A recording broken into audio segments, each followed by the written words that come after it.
Yes, mga peeps, craving na naman tayo dito sa chicken sisig. Ito na ang ating puting sibuyas, sibuyas sa Tagalog, green pepper, at itong ating bawang. Siyempre, nagprito na ako ng aking chicken, Siyempre, chunk ko yan para mas malutong, mas masarap. At ngayon, ihahalo-halo na natin yung mga sibuyas na yan.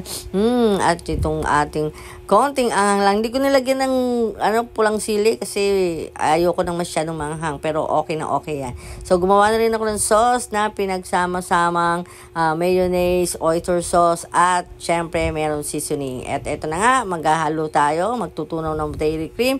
At ihahalo na natin yung ating chicken with sibuyas. Kung naamoy niyo lang po ay napakasarap. Sandali lang ito, maluluto na ito. At umaalimuyak ang ating bango ng ating kinakakainin. At syempre, hihalo na natin yung sauce na ginawa ko. Ayan na po siya. At ito na rin syempre ang uulamin ko. Masarap ito sa kanin, hindi lang pampulutan. Tikman na natin. Ayan. Sarap sa totoo lang. So, tara na, kain tayo with rice.